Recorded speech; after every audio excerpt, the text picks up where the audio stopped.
Hey, y'all. Welcome to Questions You Didn't Ask. Did you know that this very spot could be showcasing your business or event? Whether it's an audio ad on our podcast or a visual ad on our new YouTube station, or even both, we've got the space for you.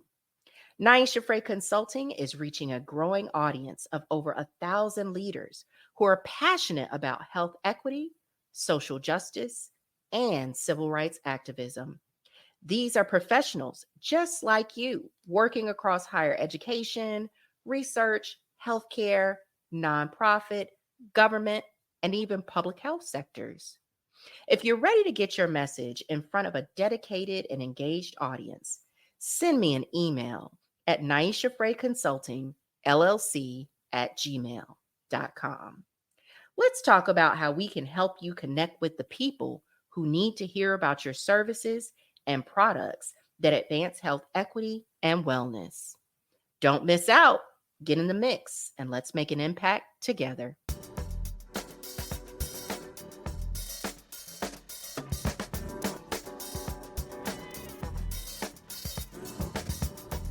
Welcome back to Questions You Didn't Ask. I'm Niasha Fray, joined again by the brilliant Dr. Alaina Roberts as we continue Sankofa and Solidarity, uncovering Black and Native legacies for health equity.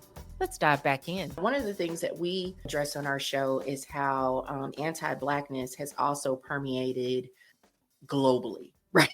So it's not, I think the United States kind of leads the way as the pinnacle, if you will, of what anti-Blackness in a system and a government and institutions looks like and how it feels. And the fact that Americans are so loud about everything. And not only are we loud, but there's also a microscope on America by other countries outside of our borders, right? That are very interested in what is going on or is not going on in America. And just for the sake of conversation, because this woman really kind of captivated me, I was thinking about the True Detective series, Night Country, that was, depicting Alaska with Jodie Foster, and her counterpart that was also an award-winning actress is a lady by the name of Kali Reese, if I'm saying her name correctly. And she's also a middleweight boxing champion and the first Indigenous American female world champion, who also happens to be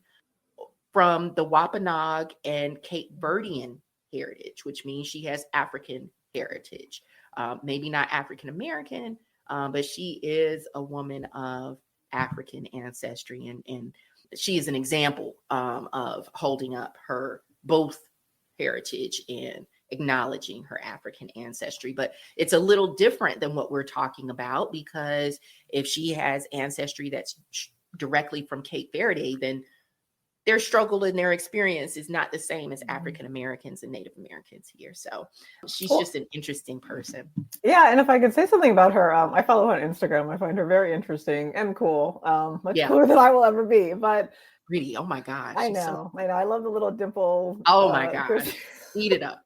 The Wampanoag tribe is so interesting as well, because they are one of those nations that was accepting runaway people for a long time. And so they have a lot of Black ancestry. They have a lot of Black members, them as well as the Narragansetts who are also around there, the Pequots who are also around there.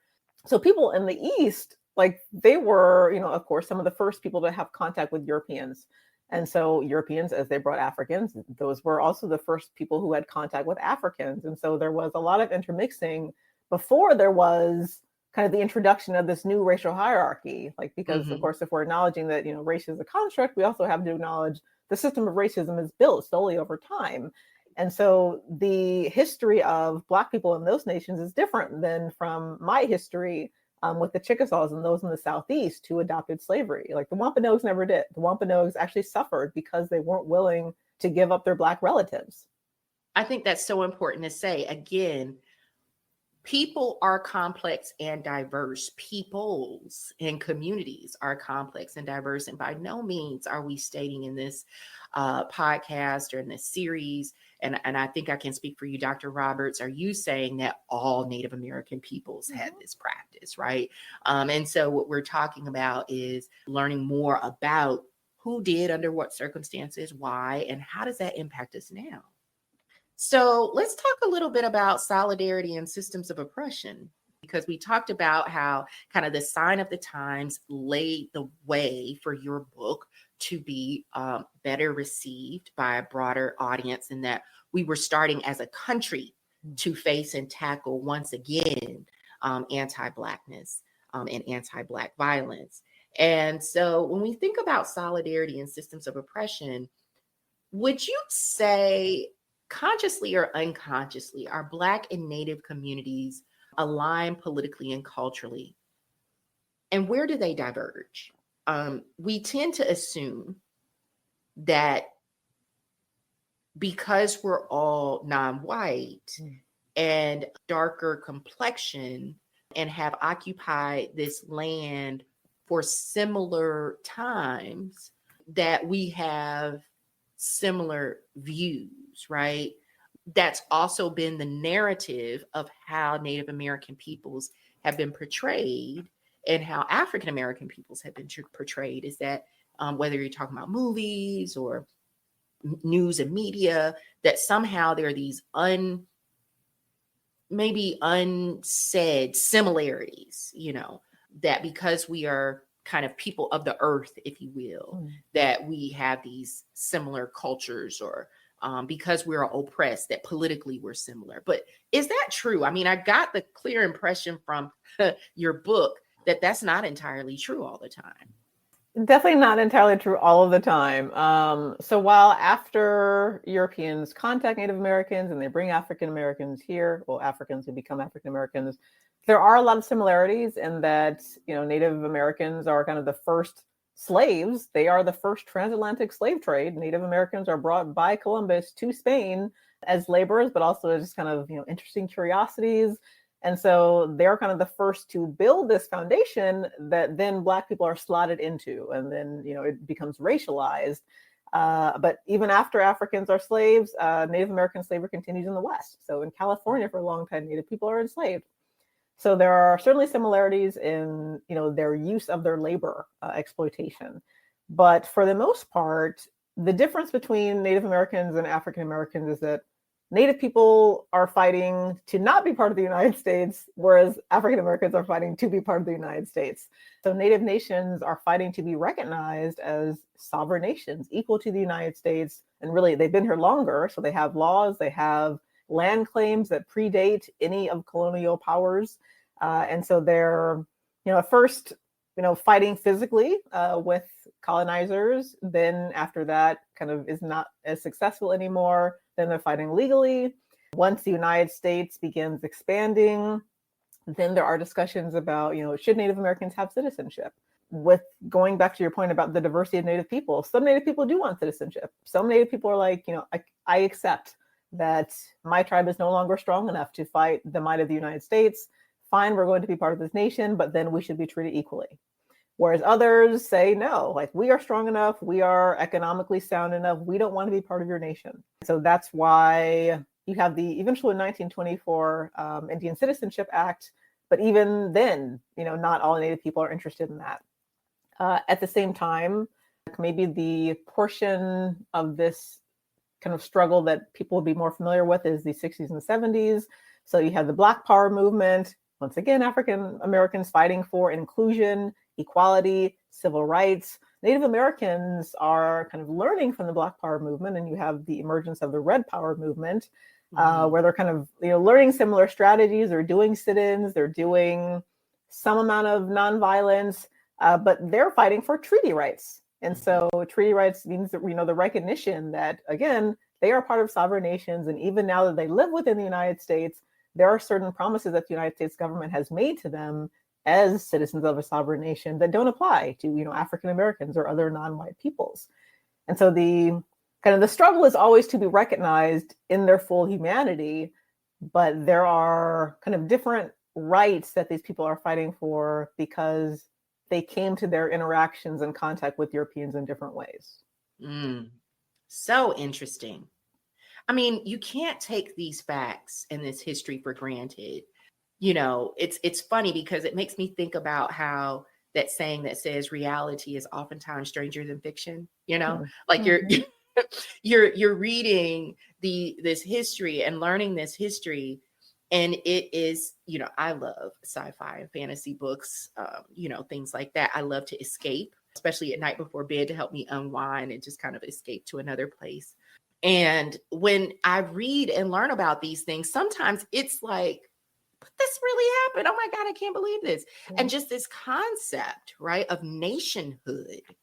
I think that was one of the most interesting things about your book, educating me about what it was for African people who had been enslaved by Native communities or Native tribes, and that their citizenship or lack thereof had to do it specifically with these 5 tribes, had to do with whether or not they could be a citizen of that tribal nation, as opposed to being a citizen of America, which would make them African Americans. Can you talk a little bit more about that? I mean, this kind of like blows my mind in terms of the concepts of what we even think of as it relates to what is America? What are our 50 states? Where do they reside? Is America like a Swiss cheese thing? You know, it's like my brain just goes, you know, I'm like that emoji, you know. So you don't have to answer all those questions, but I think you get the feel for what I'm getting at.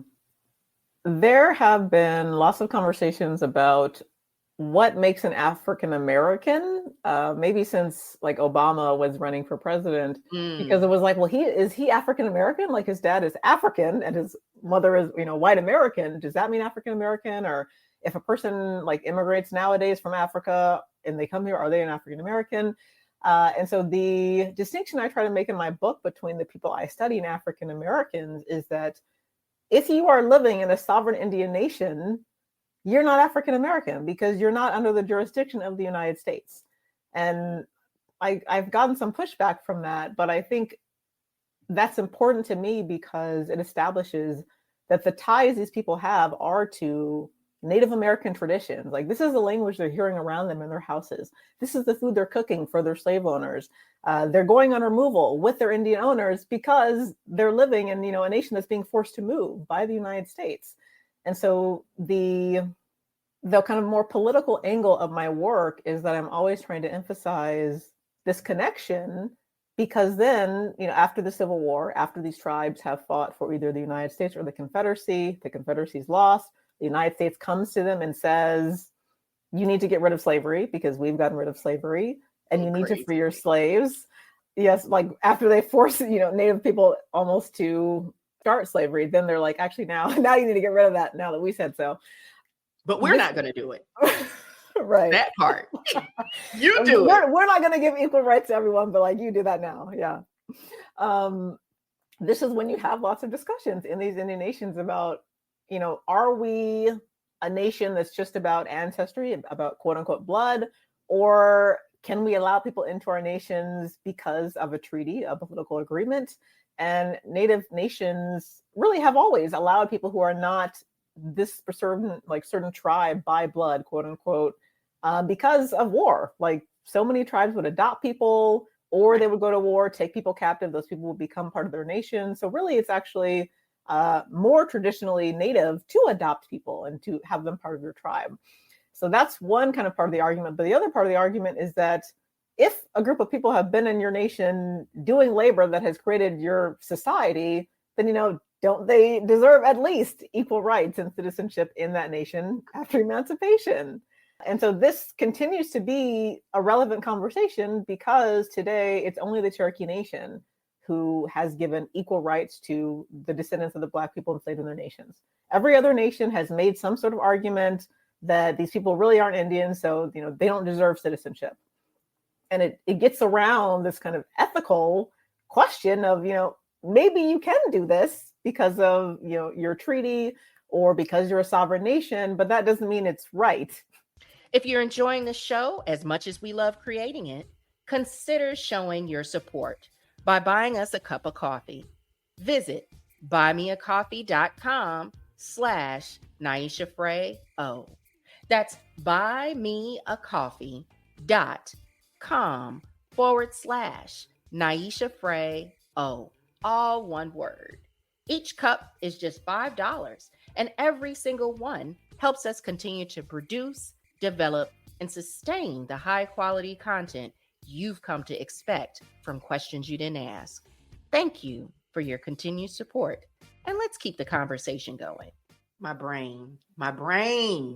This is why I'm such a fangirl of you, because I love it when I get to interact with people, you and others like you, who share such profound insight and knowledge about humans. I have a psychology major, so I love that stuff. So psychology, sociology, history, all that good stuff, public health, like, let's do it. And you're bringing up so many points, because a part of what you talked about, pre-colonialism, Native Americans, and let's be clear for our audience, who are the specific 5 tribes that we're talking about? I'm going to back up a little bit. Who are the specific 5 tribes that we're talking about, and why are they considered the 5 tribes? So the nations that my ancestors were enslaved in were the Chickasaw and Choctaw nations. Then there were the Cherokees, the largest Indian nation today. Then there were the Creeks, also called Muskogees, and the Seminoles. So I call them the 5 tribes because that's kind of a sanitized version of what they were called in the mid 1700s, which was the 5 civilized tribes. And they were considered civilized, different from other Indian nations by the United States government, partly because they adopted slavery, but also because they made other changes to their nation. So they started kind of dressing more like Europeans. They changed the way they did agriculture. So they were already farming, but they switched it up to adhere to European gender norms. So Native women traditionally actually did the farming, but Europeans didn't like that. They said, a man should be the one out there doing that. And so now they changed it so that men did the farming. They started raising, things like cows. They adopted horses. They sent their children to European and American schools to be educated. They started speaking English. They created, a constitution and a government modeled on that of the United States. So each of these 5 nations from at least the early 1800s had their own judicial branch, legislative branch, executive branch. So there were many things that they did partly to survive, because they're dynamic people. They're not just stuck in the past, like maybe some people think about Native Americans, but also as a way to be treated better. Like they realize this will help us to an extent be more accepted. Ooh, these compromises, right? And like you said, being a dynamic people, right? So every community is going to evolve, with history, with time, with technology, with new influences and what have you. But also there is a life and death quotient here, right? There is a political and violent physical pressure to make some really difficult decisions that they might not otherwise have made, right? So when I think back to, what you said earlier about before, and I'm kind of putting my own imagination into this, so correct me if I'm wrong. So before the colonial presence, the European presence, if Native groups, Native nations, Native tribes had conflict with other Native tribes and one overpowered the other, right? So there's going to be a winner and a loser. They would take people in, as slaves, as, prisoners of war, what have you, and acculturate them into their nation. And then they would become, a part of that nation who won, right?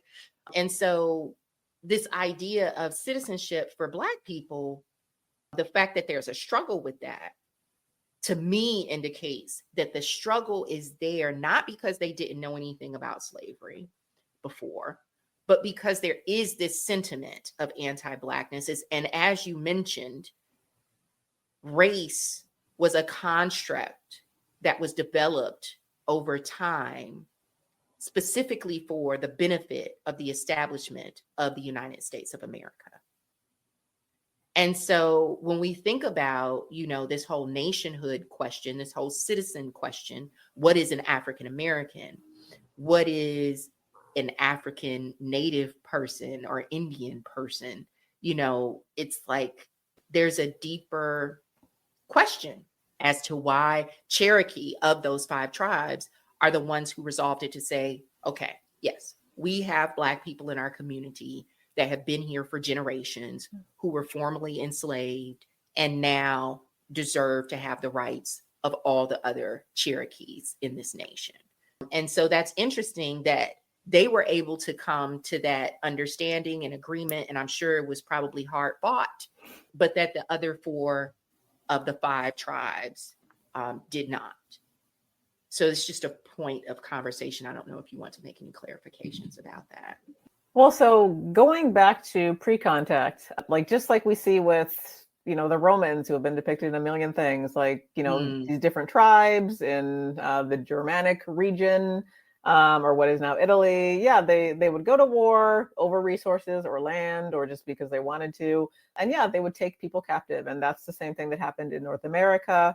There are basically 3 things that could happen to you if you got taken captive. 1, you were killed ritualistically, because warriors believed that if they killed someone in this way, they could absorb their power. So the Chickasaws were kind of especially horrible in that they would, like, I don't know how graphic I want to be. Like, they would tie a person to like a stake, burn them alive. Oh, wow. It's crazy. So that's number 1. That's the one you don't want, but that's what happened to most men because they were seen as threatening. Or you could be taken in as a captive, and you could be captive forever, like always kind of this lower rung of society. You would have to have like a different hairstyle. You would have things that differentiated yourself from people in that society. Or number 3, you could be totally adopted, usually to kind of replace a dead loved one. So like a mother might be like, my son just died. I'd really like to take this, young boy who's a captive and make him my son symbolically. And then you would be totally accepted. Or women would marry into the tribe and then be accepted. And yes, so that is a foundation in which it would seem like, of course, when they have Black slaves, like it would make sense to them that they're kind of just part of their nation. And that was how it was at first. But it changes over time. And one of these 5 tribes has a slightly different history, the Seminoles. Some people know the Seminoles because they had various wars with the United States. And so the Seminoles in Florida fought for almost 50 years to stop the United States from being able to move into their space in Florida. And part of the people who fought for them were Black people who had run away from various, places in Georgia, South Carolina, and been kind of accepted not as part of their tribe, but kind of their own tribe. So they were called the Black Seminoles, not because they necessarily intermarried with Seminoles, but because they were kind of protected by them and accepted by them. But after the Seminoles, some of them are forced to move to Oklahoma. That's when the Seminoles kind of change up, and then they become more like the other 4 tribes, holding Black people as slaves. So those people who went with them didn't come as slaves, but afterward, they were like, we see what everyone else is doing here. We kind of like this. So you see how it can infiltrate like this idea of race and racism. Like it's horrible. Like it's horrifying, honestly. And so a virus. That's a good way of thinking about it. Yes. So that's very clear in the way you then hear about the 5 tribes talking about accepting Black people, because they will go around like in circles to make it seem as though they've never really done this. They've never really taken people who aren't of their own tribe, and it's like, but that's not true. Like we all know that that's not true, but because they're Black, they're willing to say that. Whereas white people and white like Indians are accepted in a way that Black natives are not. Yeah, that was also a very interesting part of your book about, especially when it came to Native citizenship, and I believe it was the Dawes Act, if I'm correct, where the way that, and even what is that new movie that just came out that got all this critical, Killers of the Flower Moon. That movie, and watching that movie, and I had a lot of emotional reaction to that movie. 1, because it's an emotional movie, right? But 2, because of the political nuance of the movie and what it said about the broader virus of racism, right? And how this played out in terms of taking people's lands, taking people's wealth, and their action, and like killing, like openly plotting and killing people to do it, marrying people with the intention of killing them after the baby, so that they could keep the land claim or keep the native, and having that be a pattern among white people in different tribes, I imagine. And then when you look at the connection of the people of African descent who were enslaved within the native communities and the native communities' governments, their judicial system, their elected officials, their response to Black people was totally different. And I'm like, again, I'm open to learning new things. Always open to learning new things. My show is called Questions You Didn't Ask. I'm here to learn. But from my recollection, Black people never inflicted that type of violence on Native peoples. So what's the problem? I mean, the question I was asked by multiple friends after they watched that movie was, why did these women marry this white men? Like, when they know that this is happening around them. Like, yes, people weren't necessarily getting murdered at the beginning, but there were stories like galore in almost every Indian nation that had land, and especially nations that had, mineral or natural resources under that land, that a white man would marry you and then try to take your claim. I know Martin Scorsese has said that he didn't feel like that was kind of his story to tell, kind of going into Mali's motivations or Native women's motivations. But like, that is the question for Native communities, honestly. Like, why would you still marry these men? And why did you marry them historically? Like, even before that, there were white men marrying into these tribes. And why did you continue after that marrying into these tribes? Like, yes, like in Disney Pocahontas, it has a line like, these white men are dangerous. Like, I can't watch Pocahontas, by the way, but that's a whole nother thing. But it's not really. It's actually the same thing. So I show it to my students as a learning tool. Yes, we analyze it. Bless you. That's the one Disney movie I won't even let my daughter watch. But anyway, go ahead. Maybe I will at some other time and we can unpack it. But no, I mean, the fear about Black people that you see kind of in the same period, the early 1900s, is what's going on in the movie, is more that, like, what if Black people marry into the tribe and then overrun us because there are more African Americans than there are Native people? Or what if there are Black people who marry into the tribe and then the government no longer sees us as Native, they see us as Black? And this is, honestly, as a historian, it's a valid fear because the way Black identity and Native identity work are like the opposite sides of a coin, meaning the more African Americans there are in white society during slavery, the better, because then you have more people who are considered slaves, and that's great. You don't have to recognize them as human beings at all. Whereas afterward, the idea with what I know most of your listeners know is the one drop rule. The idea is that even if we have created all these African Americans who have white ancestry because of sexual abuse and assault, we can still consider them Black, and we can still discriminate against them if they even have one African ancestor. Native people, it's the opposite, because the less Native people you have, the fewer land claims you have. So the more land the government can take. And so if you create the idea that if you have white ancestry, if you have Black ancestry, you're not really Native anymore, then you can scare Native people. And so it's all like just kind of this identity creation, like, of the United States, meant to fearmonger and divide. It also made me have an aha moment as well, reflecting on the first powwow that I went to, which, if I'm remembering correctly, was in North Carolina, and which is my home state. And I looked around, and for me, it was difficult to find what looked like Native American people, or what I thought Native American people looked like. To me, it looked like white people playing dress up, and I was concerned. But then I learned, no, those are Native American people. And I said, oh, okay. So I had to make an adjustment in my mind, a mental adjustment, in that, just again, the whiteness was less threatening for them as a nation in some respects. And in other respects, it was extremely threatening. But the gamble that they were willing to take was that we can benefit more from one white drop as opposed to one Black drop. And I cannot necessarily, I can think on it some more, but blame is not what comes to my mind. right? Blame is not what comes to my mind.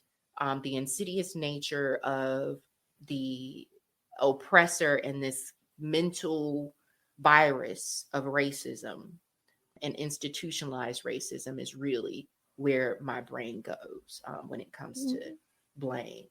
So, have you seen any strategies that can help build genuine, accountable solidarity between these communities? Have you seen any of these examples, or have you even imagined in your creative moments of thinking of the world without any barriers? What I have seen so far is primarily visibility, like Native organizations or Native folks who will use their own kind of identity as people who are accepted as Native, either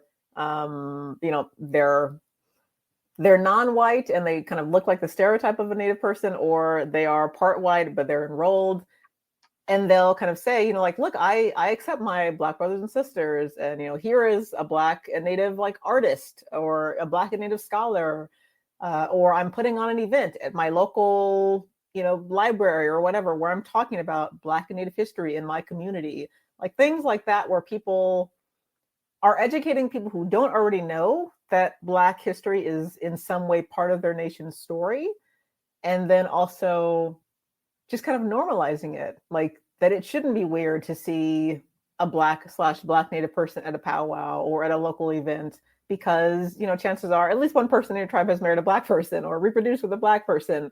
There are more and more people who look like me in Native communities. It's just that for a long time they weren't accepted, and so maybe they didn't identify or kind of look toward that part of their identity to be accepted.